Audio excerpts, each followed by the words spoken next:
अस्सलाम वालेकुम नाज़रीन, सराबर ग़ज़ा आपसे मुखातिब एक बड़ी खौफनाक खबर है। ये खबर आज से तकरीबन 3-4 माह पहले आई थी, लेकिन इस खबर को दबा दिया गया था। लेकिन ये खबर दोबारा से सामने आ रही है और ये खबर खत्म नहीं होगी। बल्कि बदकिस्मती है कि आज हमारे साथ अरशद शरीफ साहब जैसे इन्वेस्टिगेटिव साफी नहीं है। नहीं तो वो इन्वेस्टिगेटिव स्टोरी ये जरूर लाते कि पाकिस्तान के अंदर एक तैयारा आया था, एक जहाज आया था, खुफिया तरीके से आया था, और उसके बाद उसके अंदर सूटकेस यानी बैग्स भर भर कर पैसों के उस जहाज के अंदर रखे रखे गए, और उसके बाद जहाज पाकिस्तान से चला गया। तो कहानी क्या है वो आपके सामने दोबारा से रखेंगे। लेकिन एक वीडियो सर्कुलेट कर रही है, ये वीडियो लाहौर की है, और लाहौर के अंदर हुआ ये है कि बहुत सारे तालिब इल्म, यानी जाहिर है लाहौर में मियां साहब आ रहे हैं और उनके इस्तकबाल के लिए जगह जगह पर मियां साहब के बड़े बड़े पोस्टर्स लगाए गए हैं। तो लाहौर के जो तालिब इल्म स्टूडेंट्स हैं, स्कूल गोइंग है या कॉलेज गोइंग है या यूनिवर्सिटी गोइंग स्टूडेंट्स हैं, वो क्या करते हैं, उनके सामने खड़े होते हैं, पत्थर मारना शुरू कर देते हैं, कोई लाठियां मारता है, कोई गंद उठाकर उन पोस्टर्स की तरफ फेंकता है। तो लोग प्रोटेस्ट कर रहे हैं, बुनियादी तौर पर एहतिजाज कर रहे हैं। तरीकाकार ठीक है या नहीं ठीक, उसके ऊपर आप बहस कर सकते हैं, डिबेट भी हो सकती है। शायद आप बहुत सारी चीजों से आप ना एग्री करें या मैं ना एग्री करूं, लेकिन उन तालिब इल्मों के साथ क्या किया गया, नौजवानों के साथ क्या किया गया है कि वहां पर फोन करके पुलिस को बुलाया गया, और जो पुलिस आती है, पुलिस हवाई फायरिंग करती है, तालिब इल्मों को गिरफ्तार करती है और बहुत सारों को बाकायदा से डंडे मारती है। कई यानी बताया जा रहा है कि घंटों तक ट्रैफिक रुकी रही, और नौजवान थे जो स्कूल गोइंग या कॉलेज गोइंग स्टूडेंट्स थे, वो लगातार उन पोस्टर्स को पत्थर मारते रहे, डंडे मारते रहे और उसके ऊपर गंद फेंकते रहे। अब सवाल कम से कम ये समझना चाह रहे हैं कि क्या ये गैर कानूनी है, क्या ये कोई कानून की खिलाफ वर्जी हुई है। ठीक है, अखलाकी तौर पर चीजें खराब है, अखलाकी तौर पर चीजें ठीक नहीं है, लेकिन कानून की खिलाफ वर्जी नहीं है। लेकिन निगरान सेटअप के अंदर भी यानी उन्हें बड़ी तकलीफ पहुंचती है जब मियां साहब के हवाले से कोई भी पाकिस्तान में प्रोटेस्ट होता है या बातचीत होती है। मैंने ऐसे 3-4 दिन पहले एक वीडियो की थी, रावलपिंडी मरी रोड के अंदर के ऊपर जब आप जाएं, अपनी गाड़ी लेकर आप जाएं, पिंडी के बहुत सारे लोग देख सकते हैं, तो मरी रोड के ऊपर मियां साहब के जो भी पोस्टर्स लगे हुए हैं, उनके ऊपर किसी ने रात की तारीकी में कालक मली हुई है। उनका वहां पर चेहरा काला है, उनकी छाती के ऊपर वहां पर क्रॉस लगे हुए हैं, और मुकम्मल तौर पर यानी वहां पर लोगों ने कालक मली हुई है इनके पोस्टर्स के ऊपर। तो लोग मियां साहब के हवाले से अपना एहतिजाज रिकॉर्ड करवा रहे हैं, प्रोटेस्ट कर रहे हैं। पाकिस्तान में अगर आप किसी सियासी जमात के साथ मिलकर सड़कों पर निकलेंगे तो आप गिरफ्तार कर लिए जाते हैं, उठा लिए जाते हैं, गायब कर लिए जाते हैं। तो उसका यही तरीका है कि जिस तरह से नौजवान करेंगे, this is how they will behave. जब आप एक सियासी जमात को खत्म कर देंगे, पाकिस्तान की बड़ी पॉलिटिकल पार्टी को जिसका सबसे बड़ा वोट बैंक है, तो उसके जो कम अज कम उसका जो नैरेटिव रखने वाले लोग हैं, वो फिर किस तरह से प्रोटेस्ट करेंगे, वो किस तरह से सड़कों पर आएंगे, या फिर उनका रवैया क्या होगा, ये चीजें हमारे सामने बड़ी खुलकर वाजे हो रही हैं। तो लेकिन उन नौजवानों के साथ बताया जा रहा है कि बड़ी ज्यादती की गई और हवाई फायर किए गए हैं, और खुदा न खास्ता कि कोई नुकसान भी हो सकता था, लेकिन उसके बाद नौजवान भागकर अपने घरों में चले गए। स्कूल के बैग्स उन्होंने लगाए हुए, स्कूल की वर्दी उन्होंने लगाई हुई है, लेकिन दिस इज हाउ एक रवैया उनके साथ रखा गया। अब ये खबर है, ये खबर सबसे पहले शाहीन सबाई साहब ने दी थी, जो अमेरिका के अंदर बैठे हुए हैं, 40 साल का उनका साफती तजुर्बा है। उन्होंने कहा था कि पाकिस्तान में एक इंडियन जहाज आया है, इंडिया से एक जहाज प्रवास करके पाकिस्तान में आया, और ये रिजीम चेंज के बाद आया, जब इमरान खान की हुकूमत गिराई गई थी उसके बाद ये तैयारा पाकिस्तान में आया था। और पाकिस्तान के अंदर बताया जा रहा है कि किसी एयरपोर्ट के ऊपर वो तैयारा उतरा, एयरपोर्ट के अंदर 1 घंटे के अंदर उस जहाज के अंदर पूरा जहाज भरने के सूटकेसेस रखे गए, यानी पैसों के भरे हुए सूटकेस थे, ब्रीफकेस थे, जो रखे गए, और फिर वो जहाज उड़कर चला गया पाकिस्तान से, वो जहाज कहीं चला गया। तो ये बहुत बड़ी खबर थी उस वक्त जो उन्होंने ब्रेक की थी, और बाकायदा से आज जो सेनेट की स्टैंडिंग कमेटी का इजलास था एविएशन के ऊपर, वहां पर सिविल एविएशन से बाकायदा से ये सवाल पूछे गए कि कौन सा जहाज था जो आज से कुछ अर्सा पहले इंडिया से पाकिस्तान आया था, और फिर उसके अंदर बैग भर भर कर रखे गए, और फिर वो बैगों से भरा हुआ जहाज मुल्क से बाहर चला गया। तो जाहिर है कि अगर इंडिया से कोई जहाज आ रहा है तो किसी के कहने पर आया होगा।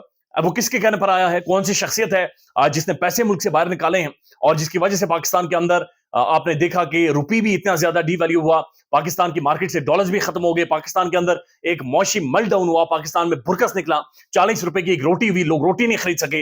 लेकिन कौन इतना बड़ा शहंशाह था कि जो ब्रीफकेस भर भर के पैसों से मुल्क से बाहर लेकर गया, और फिर रिजीम चेंज के बाद लेकर गया, और फिर जहाज भरकर लेकर गया। तो ये अपनी जगह पर सवाल मौजूद है, लेकिन जो सिविल एविएशन अथॉरिटी है, उन्होंने कहा जी हमारे पास इसका रिकॉर्ड मौजूद नहीं है। यानी उन्होंने ये नहीं कहा कि कोई जहाज नहीं आया था, उन्होंने ये नहीं कहा कि जनाब हमने किसी जहाज को मॉनिटर नहीं किया।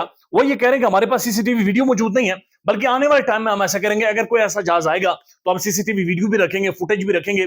लेकिन वो कह रहे हैं कि अभी हमारे पास उस जहाज के हवाले से कोई रिकॉर्ड नहीं है। यानी वो खुलकर इस चीज से इनकारी नहीं है कि इंडिया से कोई जहाज नहीं आया, फिर उस जहाज के अंदर ब्रीफकेसेस या सूटकेस नहीं रखे गए, और फिर वो मुल्क से बाहर नहीं गया। तो ये अपने आप में एक क्वेश्चन मार्क है कि किस तरह से पाकिस्तान दौलत इस मुल्क से जहाजों के जरिए जहाज भर भर कर बाहर लेकर जाती है, और एक इंडियन तैयारा कैसे पाकिस्तान के अंदर आ सकता है, कैसे पाकिस्तान में लैंड कर सकता है, किसने उसे लैंड करने की इजाजत दी, और फिर सवालात ये भी हैं कि वो तैयारा कौन से एयरपोर्ट के ऊपर उतरा, कौन से मखसूस एयरपोर्ट के ऊपर, पिंडी या इस्लामाबाद की एयरपोर्ट के ऊपर वो तैयारा उतरा, और फिर कौन सी शख्सियत थी जिसने बाकायदा से फैसिलिटेट किया और वो बैग्स भर भर कर वहां पर गए हैं। तो ये बहुत सारे क्वेश्चंस हैं जो कि अपनी जगह पर मौजूद हैं, लेकिन बदकिस्मती से जो इन्वेस्टिगेटिव जर्नलिज्म है पाकिस्तान के अंदर उस तरह से रहा नहीं है। इससे पहले जो जो काम कर सकते थे वो साफी आज हमारे बीच में मौजूद नहीं है। डॉक्टर मोहित पीरजादा साहब हैं, उन्हें मुल्क से बाहर भगा दिया गया। साबिर शाकिर साहब हैं, एच शरीफ साहब खुद, उनके साथ तो एक बहुत बड़ी ट्रेजेडी हुई। उसके बाद जो खेप है पाकिस्तान के अंदर साफियों की, बदकिस्मती से ना तो वो खुलकर काम कर सकती है, ना ही उन्हें राइट टू इंफॉर्मेशन के जरिए मालूमात दी जाती है, और ना ही बहुत सारी खबरों को वो खुलकर रिपोर्ट कर सकते हैं, और ना ही वो उस लेवल के इंटेलेक्ट या इन्वेस्टिगेटिव जर्नलिज्म का जो एक उनसर है पाकिस्तानी किसी साफी के अंदर मौजूद है। लेकिन खबर बड़ी खौफनाक है, और इसके ऊपर मिट्टी पाव पॉलिसी या पाकिस्तान का प्राइम टेलीविजन रिपोर्ट नहीं करता। पाकिस्तान के न्यूज चैनल या अखबार भी इसके ऊपर खामोशी साध लेते हैं और खामोश हो जाते हैं। एक और खबर है, और ये खबर है पाकिस्तान के शेर मोहम्मद रिजवान के हवाले से। मोहम्मद रिजवान ने जब पाकिस्तान को जिताया श्रीलंका के खिलाफ, तो उसके बाद उन्होंने खुलकर एक पोस्ट लिखी। उन्होंने कहा कि मैं ये गजा को डेडिकेट करता हूं, मैं पैलेस्टाइन को, मैं हमास को, जो फाइटर्स है, जो हमारे मुजाहिदीन है, जो भिड़ गए हैं इस वक्त मगरब के साथ, मैं उनको डेडिकेट करना चाहता हूं। तो उसके बाद जो इंडियन कमेंटेटर हैं, इंडियन जर्नलिस्ट है, स्पोर्ट्स जर्नलिस्ट है, जो दो के बड़ी अच्छी उनकी रेप्यूट भी है, लेकिन उन्होंने फौरी तौर पर जनाब उन्हें मिर्चें लगी और उन्होंने कहा कि मोहम्मद रिजवान को ये नहीं करना चाहिए था, और ये काम किया विक्रांत गुप्ता साहब ने। विक्रांत गुप्ता मैं जाती तौर पर उन्हें बहुत लाइक करता हूं, पसंद करता हूं। रोजाना की बुनियाद पर हम उन्हें देखते हैं, सुनते हैं। एक बड़ी बैलेंस शख्सियत है, यानी उनसे आप ये तवक्को ही नहीं रख सकते कि वो बंदा अपनी जगह से हिलेगा। लेकिन यहां पर आकर जनाब उन्हें मिर्चें लगी। उन्होंने ट्विटर के ऊपर जाकर चीखो पुकार शुरू कर दी। उन्होंने कहा कि आईसीसी इसके ऊपर नोटिस ले, और आईसीसी इसके ऊपर जनाब कोई एक्शन ले ले। और आईसीसी जाहिर है बीसीसीआई का छोटू है, इंडियन क्रिकेट बोर्ड का छोटू है, वो उन्हें चाय शाय पिलाता है। तो आईसीसी ने उसके ऊपर उन्हें कड़ा जवाब दिया। उन्होंने कहा जनाब ये आईसीसी का मैंडेट नहीं है, ये रिजवान जाहिर है उसकी जो ऑन ग्राउंड परफॉर्मेंस है वो तो अपनी जगह पर है, उसके बारे में हम जवाब दें, लेकिन ऑफ द फील्ड अगर वो ट्वीट कर रहा है, वो अपनी कामयाबी किसी को डेडिकेट कर रहा है, तो उसके हम जिम्मेदार नहीं है। तो स्नैप किया है एक बहुत बड़े साफी को, भारतीय साफी को।